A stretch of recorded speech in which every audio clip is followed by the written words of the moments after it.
क्या आप कभी इम्पल्सिव ट्रेडिंग कर चुके हैं या कभी आपने एक लॉस के बाद फ्रस्ट्रेशन में आकर कोई गलत डिसीजन लिया हो? फॉरेक्स ट्रेडिंग सिर्फ एक स्ट्रेटजी की गेम नहीं है, ये माइंडसेट और इमोशंस का भी बैटल है। अगर आप इमोशंस को कंट्रोल नहीं कर सकते ना फॉरेक्स ट्रेडिंग के अंदर, तो आप इन फ्यूचर एक अच्छे और एक कॉन्फिडेंट ट्रेडर नहीं बन सकते। अस्सलाम वालेकुम dear future traders, welcome to military.pk। Hope you are doing very well. अगर आप फॉरेक्स ट्रेडिंग सीखना चाहते हैं और बहुत ज़्यादा कंफ्यूज हैं, आप इस चैनल को सब्सक्राइब कर लें और बेल के आइकन को प्रेस कर दें, क्योंकि यहाँ पर आपको डेली बेसिस पर फॉरेक्स के रिलेटेड पावरफुल नॉलेज मिलेगी। इसके बाद हमारा एक पॉइंट आता है, वो है ट्रेडिंग में इमोशंस क्यों डेंजरस। जब आप इमोशन से ट्रेडिंग करते हैं ना, तो आप लॉजिकली फैसला नहीं कर सकते। ये सबसे कॉमन ट्रेडिंग इमोशंस हैं जो आपको लॉस भी दे सकता है। ठीक है, तो पहला जो हमारा पॉइंट है वो है फियर, जिसे हम कहते हैं डर। अगर आप लॉस होने से डर रहे हैं, ठीक है, या आप लॉस होने से डरते हैं, ट्रेड ही नहीं करते, ठीक है, ड्यूरिंग ट्रेड आप पैनिक हो जाते हैं, ठीक है, आपको प्रॉफिट होता है, आप ट्रेड को जल्दी क्लोज कर देते हैं। देखिए, अगर आप ये चीज़ें करते हैं ना, तो आप एक ट्रेड में अच्छा प्रॉफिट नहीं बना सकते। इसके बाद आता है हमारे पास ग्रीड, जिसे हम कहते हैं लालच। ज़्यादा प्रॉफिट के चक्कर में ना आप लेवरेज को बढ़ा लेते हैं, ठीक है, रिस्क मैनेजमेंट को भूल जाते हैं। फिर होता क्या है, फिर आप एक ट्रेड में से बहुत बड़ा लॉस लेते हैं। इसके बाद हमारा एक पॉइंट है, वो आते हैं रिवेंज ट्रेडिंग। क्या करते हैं, अगर आपको एक दिन में बहुत ज़्यादा लॉस हो गया है ना, तो आप फिर क्या करते हैं कि आप उसी दिन बार बार ट्रेडिंग लेते हैं। आप कहते हैं कि जो मेरा एक ट्रेड में लॉस हुआ है ना, वो मैंने आज ही कवर करना है, पर ऐसा पॉसिबल नहीं है। इसके बाद जो मेरा पॉइंट है वो ये है, ट्रेडिंग प्लान कैसे इमोशंस को कंट्रोल करता है। ठीक है, क्या सीन है, ठीक है। एक प्रॉपर ट्रेडिंग प्लान होने का सबसे बड़ा फायदा ये कह लें कि ये आपको ना कभी भी ड्यूरिंग ट्रेड कभी भी इम्पल्सिव डिसीजंस नहीं लेने देता।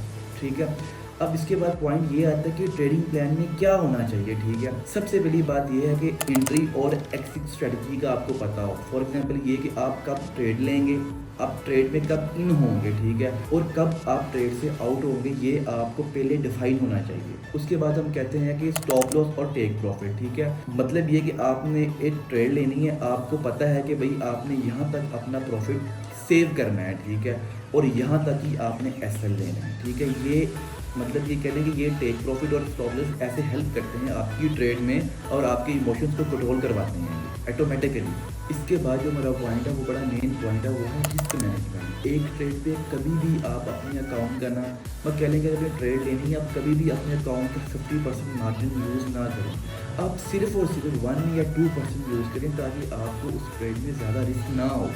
उसके बाद जो मेरा पॉइंट है कि डिसिप्लिन डेवलप करने का मेथड क्या है, क्या तरीका है। देखिए, डिसिप्लिन का मतलब है कि आप अपने ट्रेडिंग प्लान को फॉलो करें, ठीक है, चाहे मार्केट कुछ भी करे, मार्केट कुछ भी करे, या आपने अपने प्लान को फॉलो करना है कि भाई मैंने कब एंट्री लेनी है ट्रेड में और कब मैंने मार्केट से एग्जिट करना है। अब बात यहाँ पर ये कैसे डिसिप्लिन को मेंटेन करें, ठीक है, आप कैसे मेंटेन कर सकते हैं।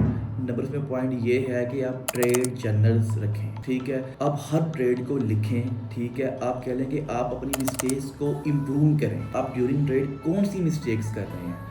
उसके बाद एक और पॉइंट है, वो ये है कि ओवर ट्रेडिंग से बचें। ठीक है, अगर आप एक दिन में काफ़ी ज़्यादा लॉस कर चुके हैं, या आप ट्रेड्स कर चुके हैं, वो प्रॉफिट कर चुके हैं या आप लॉस कर चुके हैं, ठीक है, ज़्यादा ट्रेड्स ना करें। उसके बाद है कि ब्रेक लाइन, अगर आपको फ्रस्ट्रेशन हो रही है ड्यूरिंग ट्रेड, तो आप क्या करें, कंप्यूटर से दूर हो जाएं आप, ठीक है, एक फ्रेश माइंड के साथ आप कंप्यूटर पर वापस आएँ और अच्छा एनालाइज करें, ताकि आपको एक अच्छी ट्रेड मिल सके। उसके बाद है जी, माइंडसेट को स्ट्रॉन्ग करने का मेथड क्या है। ठीक है, एक सक्सेसफुल ट्रेडर बनने के लिए आपको अपनी फिजियोलॉजी और माइंडसेट को स्ट्रॉन्ग करना बहुत ज़रूरी है। ठीक है, आप डेली ये काम करें, ठीक है, आप रोज़ सुबह उठें और इन चीज़ों को रिपीट करें बार बार, ताकि आपको कॉन्फिडेंस आए।